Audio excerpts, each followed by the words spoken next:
to provide the remedy for. And so over the course of the 15 weeks, that's what this course looks at, is what remedies specifically you might be able to obtain for them, what the ethical issues might be attendant with handling cases of that sort, and how you would go about and proceed to accomplish whatever it is the client might want within the bounds of what's appropriate and what you can do. So if you look at the 15 weeks, and I've got some of the syllabi with me, I don't have, Pat, can you pass those? If you look over the course of the 15 weeks, we're going to look at various things during any given section. You should have obtained the CD casebook from the bookstore. We're also going to, I would like you to bring your rules of civil procedure with you, because from time to time in a given week we're going to look specifically a lot more closely at some of the rules than we may presently be familiar with, and actually look at some of the intricacies of it so you have a slightly better understanding. Oftentimes those rules will relate in part to the cases under consideration for that week. So I think it's important that you have a rule book with you so that we can talk a little more about how some of these rules work in practice, because that's my goal for us during the course of this semester, is to really think about how we start to transition from being a law student to a lawyer, because that is the process that you're now engaged in, as scary as that is for me to think about, but many of you will be practicing law in a short period of time. So I want you to look at these cases and start to think about the rules as a lawyer would, not as a law student, and how this works and how you can use your knowledge of these things to become a better lawyer and a better advocate.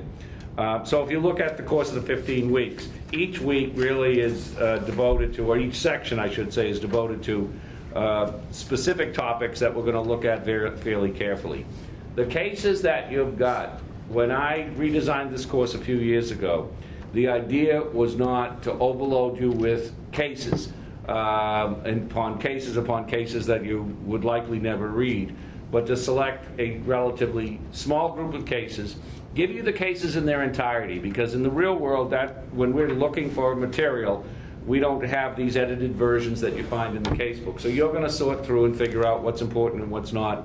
And I think a lot of these cases, there's an awful lot of important things in there that you should be taking note of. The procedure, the law itself obviously becomes important, but then the ethical issues that are often present in a lot of these cases are things you need to start to think about.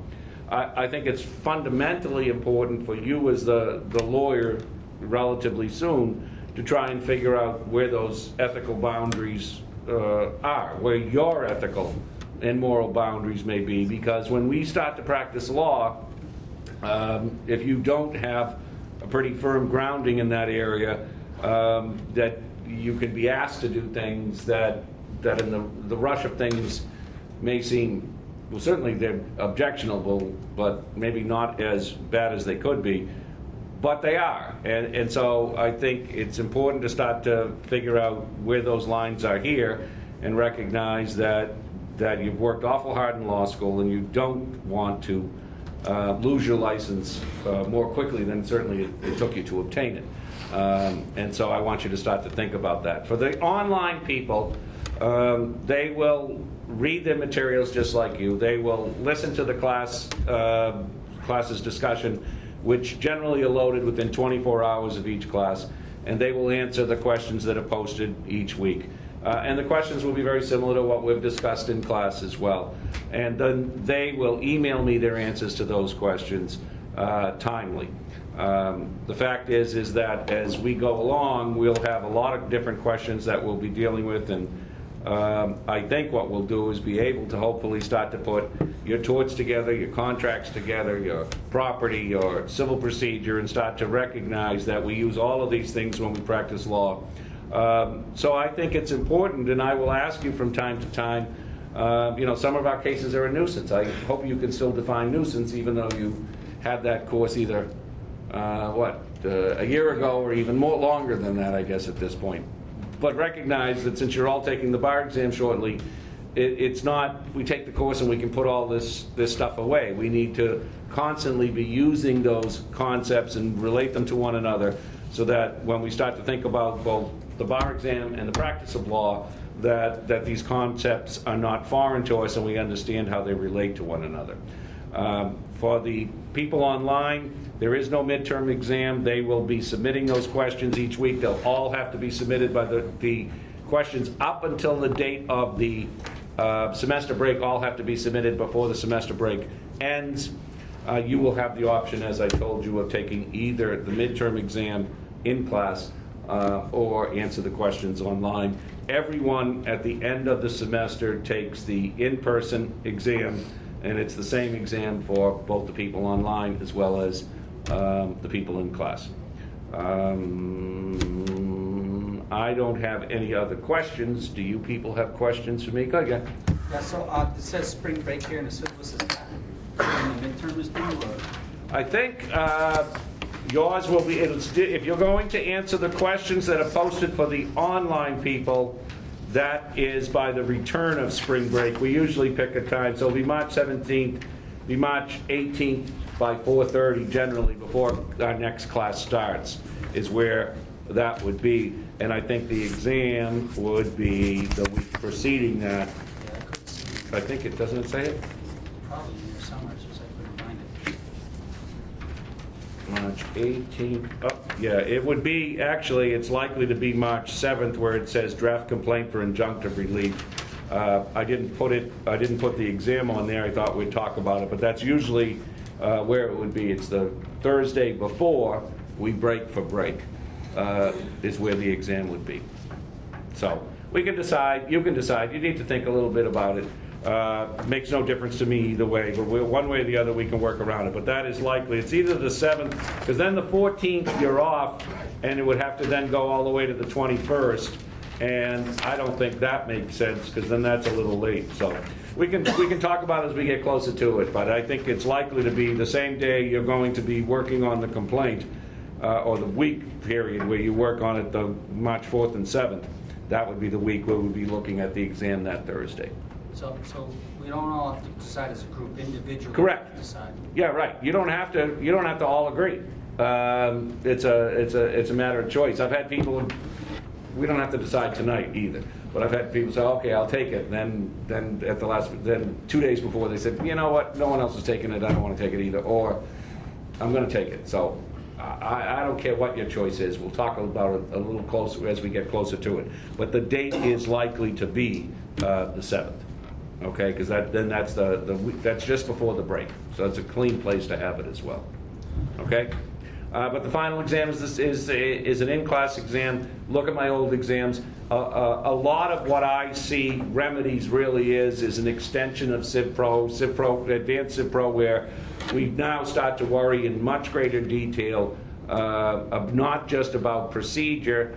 But the remedy involved, how we'd obtain it, what evidence we would look for to build that, and whether we would be using torts in contracts and state statutory remedies as well, because there's a number of statutory remedies that we should be concerned about. And we now try to blend all of that together as we think about actually practicing law and representing clients with problems and what we should be doing in order to help them. And the types of things that people come into our practice with and ask us to help them. That's what you're likely to see here over the course of our weeks together. So I think you'll find the cases interesting. I need you to read them all. I need you to be prepared to come in and discuss them with us and to share your opinion about them.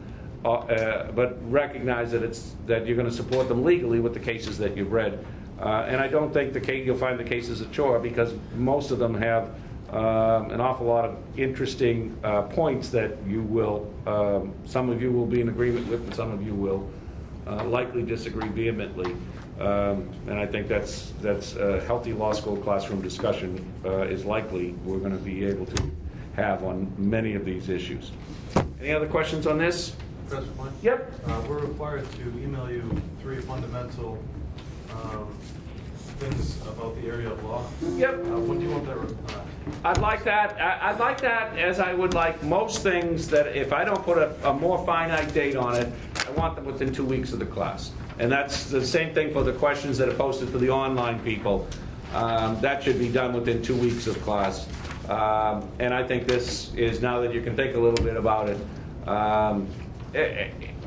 is that if you get it to me within 3 weeks of today, that's fine. This whole notion, and I think you'll see it in a couple of other places, as I get older, as I start to think about both the standpoint of teaching and education and just what we do generally, I think things boil down, in essence, to less is more, and sort of this notion about, well, what are the 3 fundamental things you think are important about the practice of law that you intend to go into?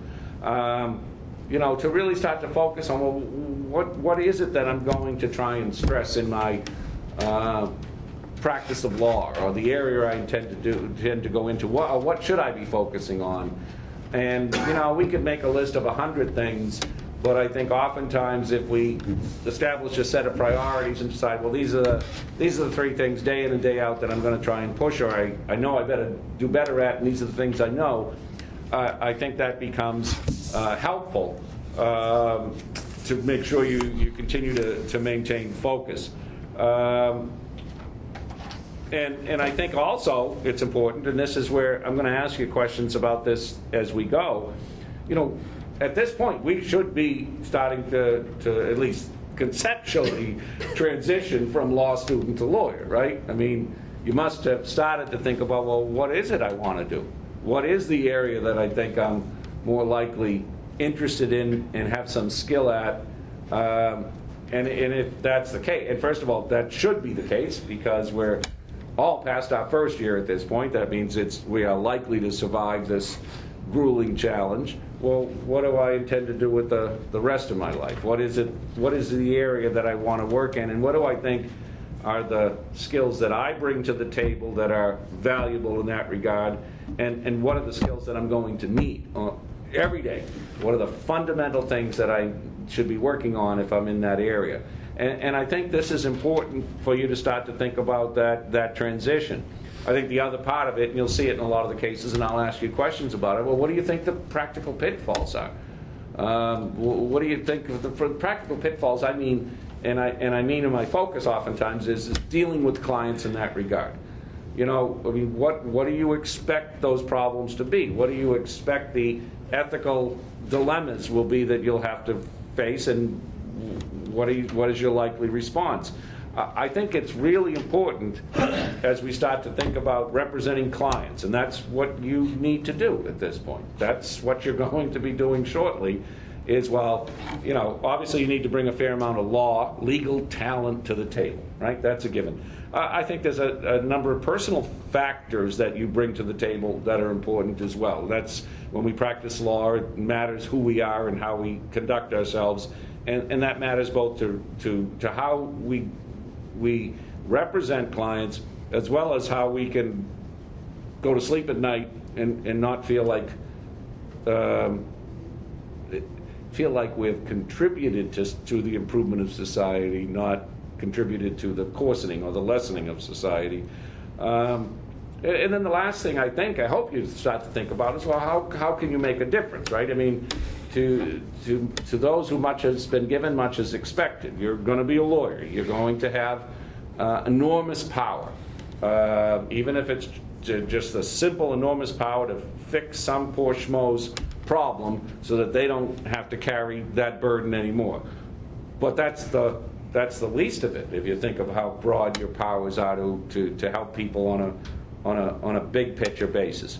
So what are your plans? What are you thinking you're going to do? And then the last part of this is really just as a practical matter. I mean, what have you thought about as you go about conducting your business as a lawyer? Have you started to think about marketing issues? Have you started to think about what other skills that you might want to acquire before you're done here that will help enhance your ability to cultivate clients, to represent clients, and to advocate on their behalf?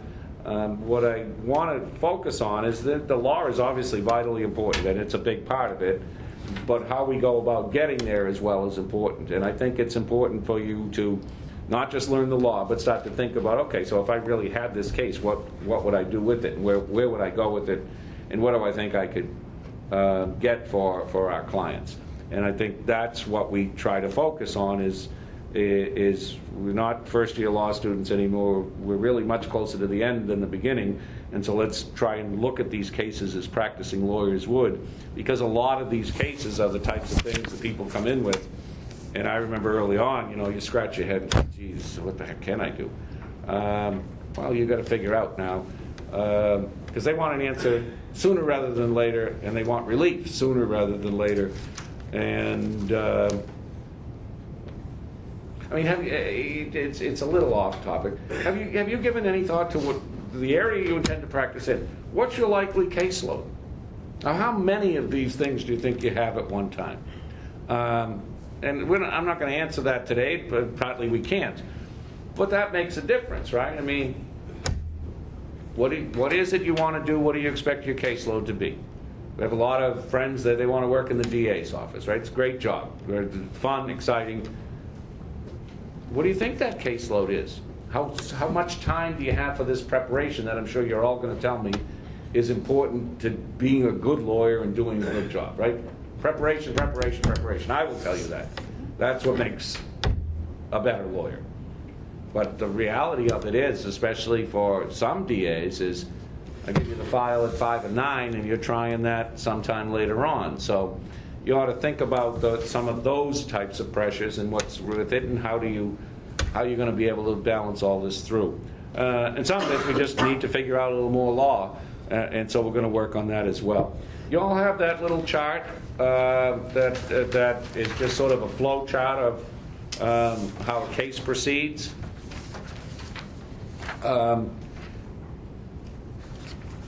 This sort of goes along as well with the 103 questions.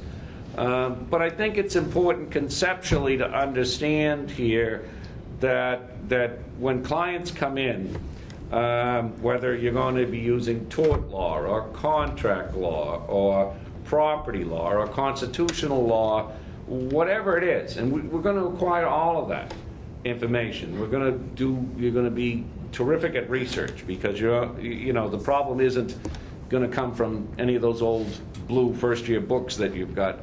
Oftentimes the solution doesn't come straight from one of those cases. It comes from a blend of a bunch of cases. But then we've got to figure out, well, where would we take this matter? And in addition to courts, which this really lays out the procedure for courts, from a modern standpoint, you've got one of the sections here, Section 2, we talk about ADA issues, Americans with Disability Act. We're going to talk about Equal Employment Opportunity Commission issues. There are agencies, there are other places where we bring our cases with the hope of some type of remedy as well. And the fact is that over time, especially with respect to your online transactions, you've likely agreed to fora other than courts, arbitration, mandatory arbitration for many of your disputes. And so that whole procedure is likely to be significantly different than what we see on this sheet. But it's something that, as a practicing lawyer, you have to be aware of. And if we've got a discrimination claim, we're not starting in court at all. If we've got a dispute with our next door neighbor about the addition they want to build, we may have to take it to the building inspector first to put forward our complaint to sort of have some level of standing. So there's a whole bunch of issues that go into practicing law. Much of them are going to be found within the statutes and the like. But this chart is sort of our basis for, well, if we go to court, we know how that case will proceed. And you've got to know how that case proceeds, right? I mean, it's pretty easy to look at it and say, okay, it starts with a complaint, and then we're going to have some service. We're going to have service of process in some fashion. And because we've talked about it from time to time, what our options are once that case has begun.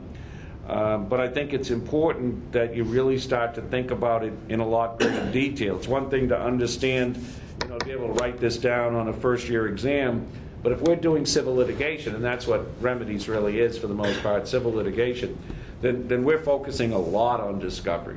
We're focusing a lot on obtaining that information through the various means that are listed here, and that you have to think about to a greater extent. When we talk about, we see some of these cases that are either a motion to dismiss or a motion for summary judgment, I want to talk about them in a little greater detail, both from the especially from the standpoint of procedure, how that would work.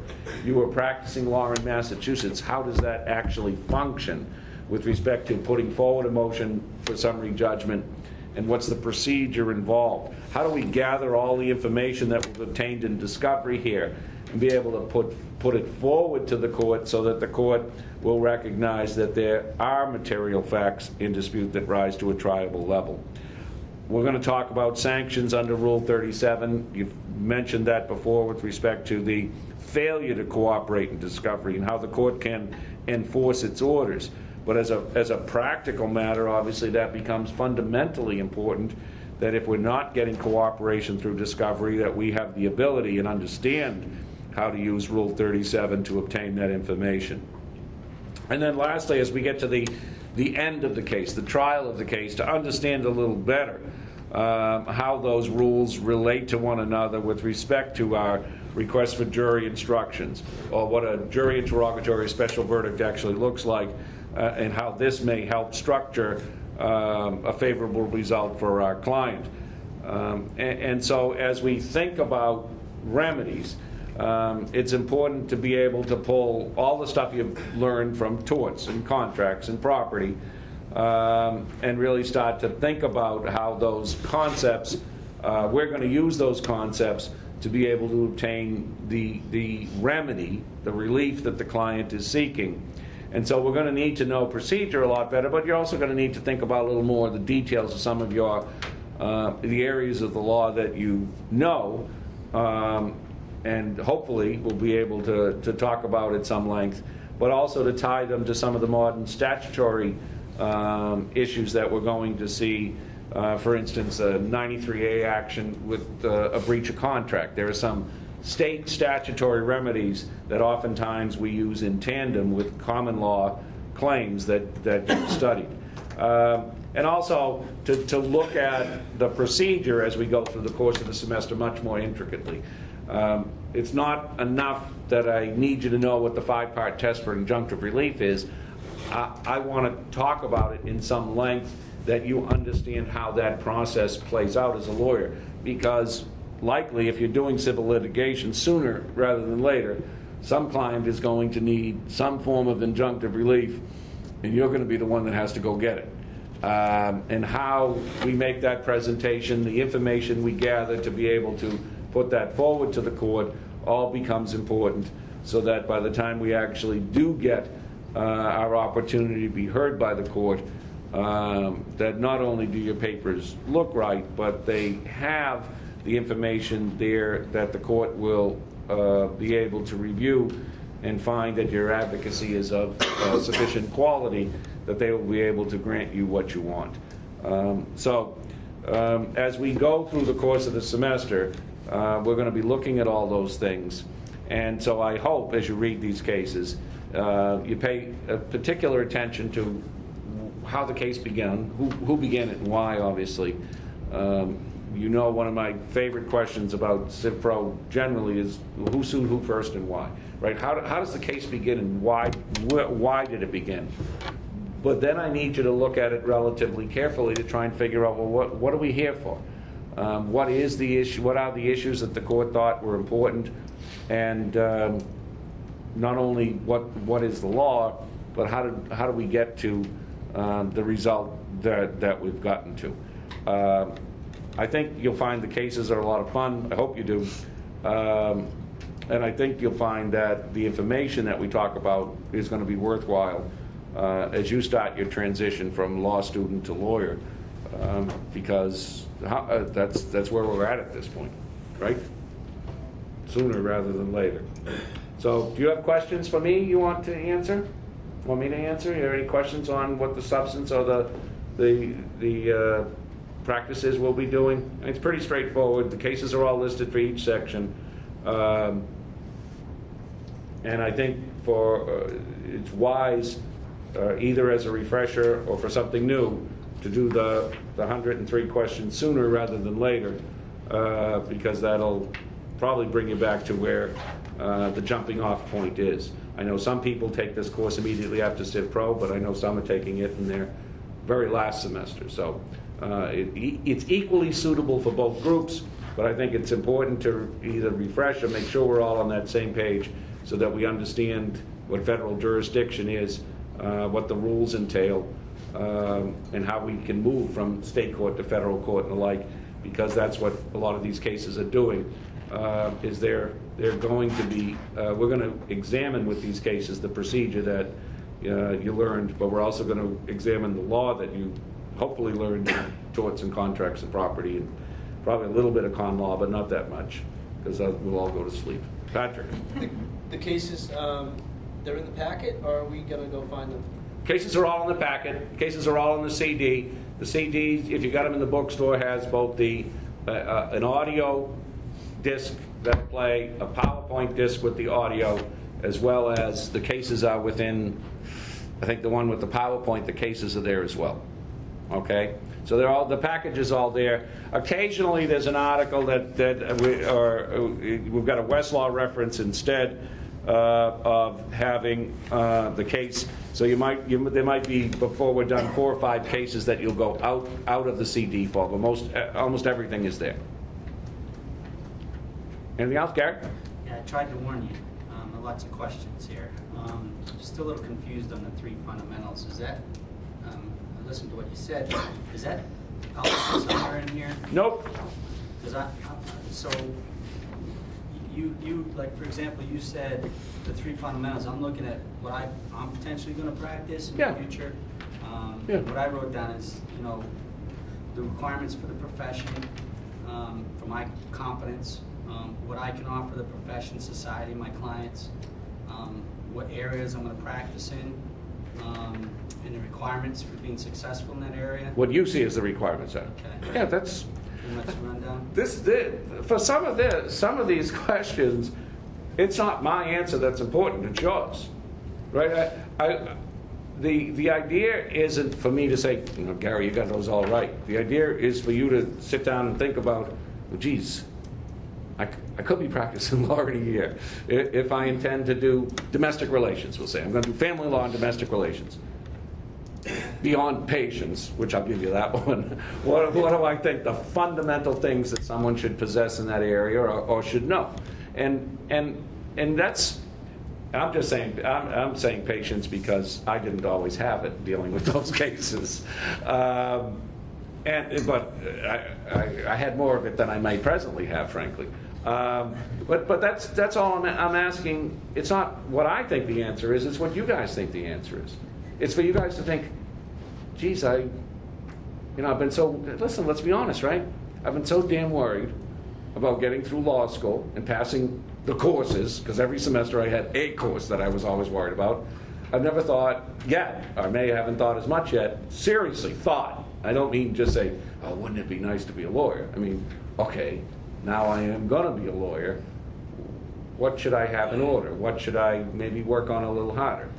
One of the things I think always, and I'm not trying to color your thinking. I'm just trying to say, I wish when I left law school that I had worked harder in law school learning to write better, instead of spending so much time then once you're out to learn to write better, because everything we do, and even more so now for you guys, everything you do used to be. When I was first a lawyer, you'd write, you'd submit the motions and the memos with them, but you'd at least get to argue, right? You'd get to stand on your feet and present the argument.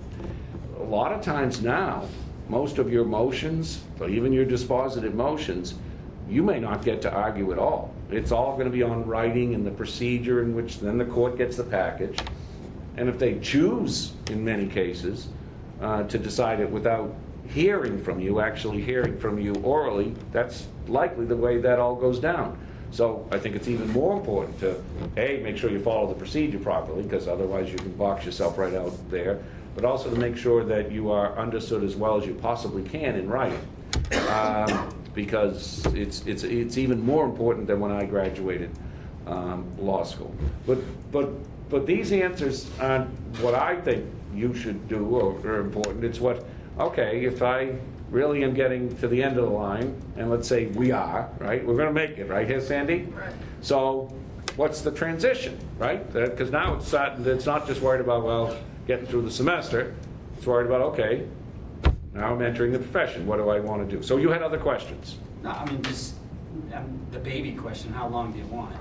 You know, pages, pages, pages. Nope. Listen. This is not, I'm not grading this. This is not an exercise. Listen, I can tell you to do it and you could keep it for all I care. This is not an exercise for me to review what you've done. It's an exercise for you to think about transitioning. And so I want you to send it to me just so I know you've done them. But really, this is far more important for you to figure out what you intend to do. You all know what area you're going to practice law in? Right? You do. See, I see some don't, right? I knew I wanted, someone asked me earlier today, I knew I wanted to do litigation. I really didn't care much beyond that because I had worked in law school doing law school in college, actually, in the litigation department of 2 different Boston law firms, and I really enjoyed it. But that's because I had a lot of practical experience, so even I had a better understanding of what I wanted to do. But I think a lot of times you come to law school, I know I want to do something. Frankly, I'm probably likely to find that when I get out, who's hiring me and do I like this well enough to stay doing it. I never thought, for one type of case, I never thought ever I would make any zoning presentations or do zoning litigations. Not even something that thought about it in the least. Someone comes in of a Friday, I'm the guy that's on, and on Tuesday night I'm making the presentation, and on the following week I'm filing suit because we didn't get what we wanted, or we didn't get what we wanted, someone else filed suit, and all of a sudden you're the expert in the office on zoning litigation because you won a couple early, you know how this works, and you don't mind going out at night to make the presentation and fight with people or whatever. So some of it, you never know till you get there, right? So, and recognize that you have to be a little flexible like that. But all things being considered, if I could practice law doing what I want, this is what I really would like. And then if that's the case, and I think I can make a living at it in the following manner, right? That's the transition now, okay? Listen, I really think I'd like to do this. Okay, how are we going to make money at it? We're going to make enough money to pay our bills, to be happy? So that's the thing we have to start to think about, right? I tell my kids, the whole trick in life is getting to do what you love to do and getting someone to pay you to do it, right?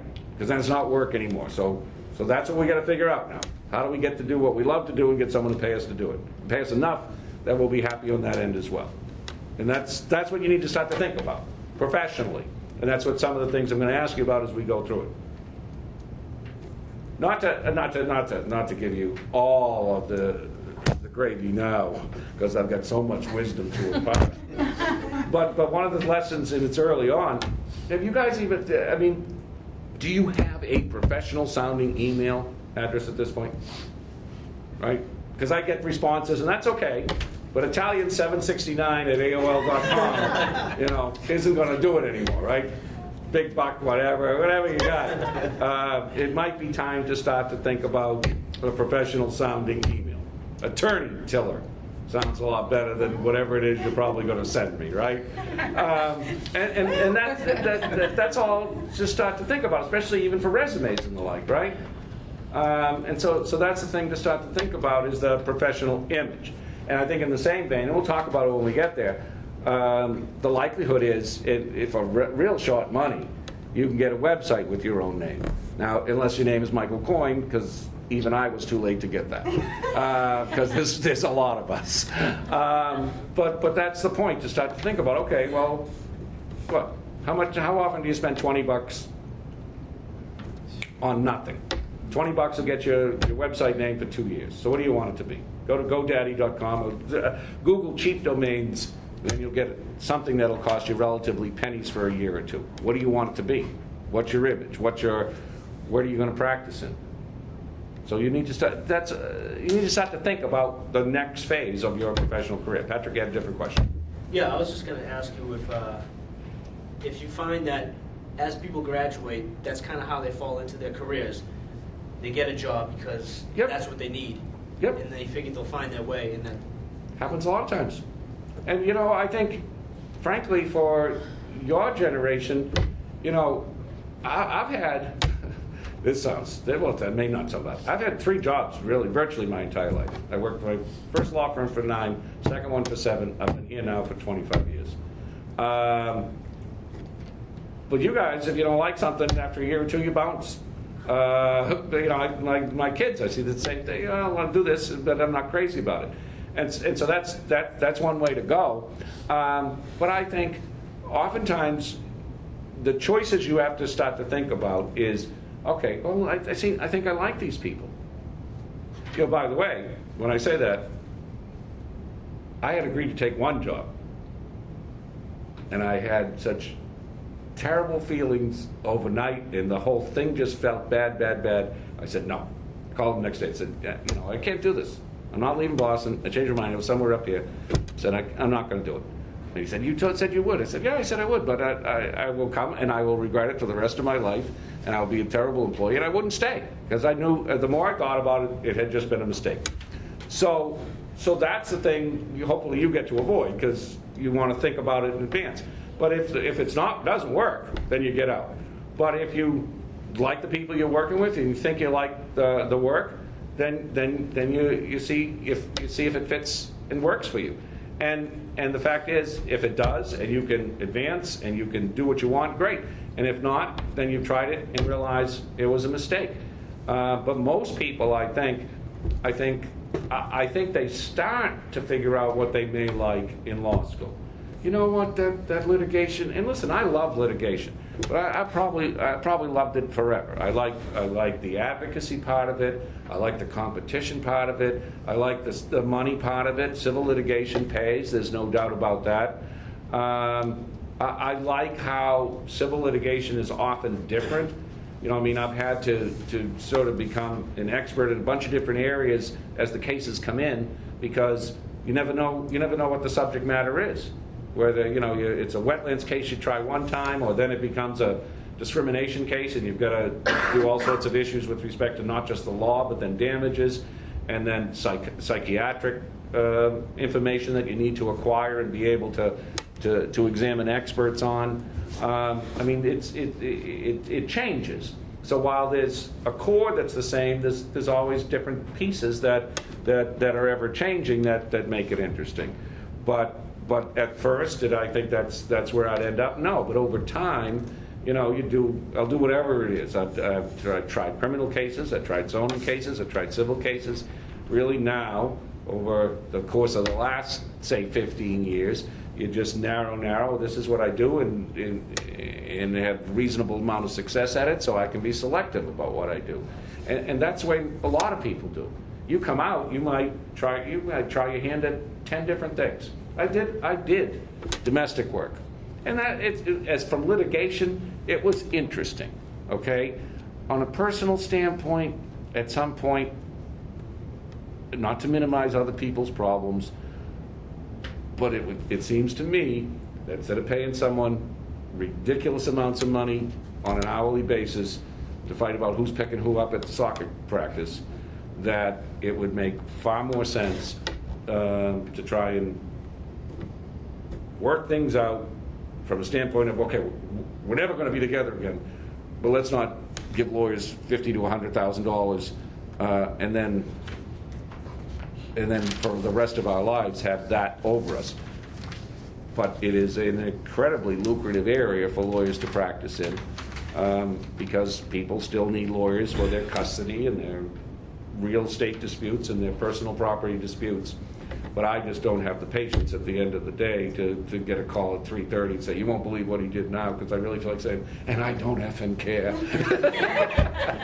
So at some point, when you get like that, you walk away and say, I'll leave this for the kind souls like my wife and others who have, surprising to me, more patience to deal with that, because I think I like my business disputes. I like people suing businesses. It's far cleaner than those other cases, and that over time you figure out what you like and what you don't like. and what you have the patience for and what you don't have the patience for. And what excites you? What type of work do you enjoy doing? But oftentimes, I think most people, hey, first of all, just from a standpoint of information, most people leave without having any major on their degree. You know how you could major. 75% of all people leave the law school with no major. They then find a job.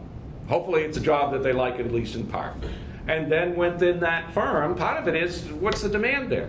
You know, this whole zoning litigation thing I told you about, it never even occurred to me in law school. And then all of a sudden, it just fell there, and you had some success. And so, okay, these are the cases you did. I liked it. It was fun. The time frame is really fast on those types of cases. Things have to proceed relatively quickly till you get to court, and then they go. Then things slow down. But so that's something that never thought about, but there came. I think as you start to think about, well, what do I like? Do you like being in front of people? You like the backroom part of it? Do you like sort of the strategic planning? Do you like writing, the drafting part? Do you like representing businesses? You like that aspect of it? Because the question is, so what is it I like to do? I would be bored to death if every day, all day, I was at the Registry of Deeds just there, right? I couldn't stand it. But some people love it, right?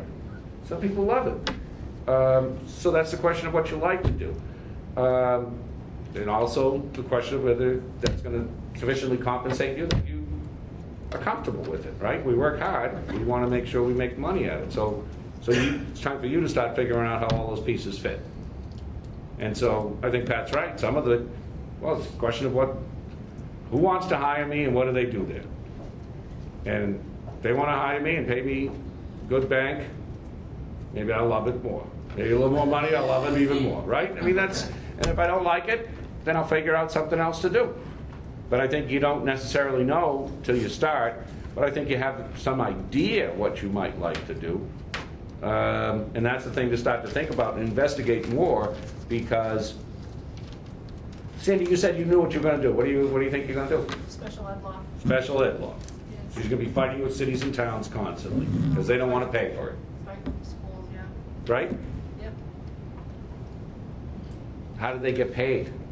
How does who get paid? You, as the advocate. I assume you're not going to be I will defending get- cities and towns, I'll knowing get you. paid by the state. That's my plan, to get paid by the state. But how do you get paid by the state? You got to. I'll become a state attorney. On behalf of the state, Right, what happens trying is to that- enforce those rules, not families. Well, both. I can do both.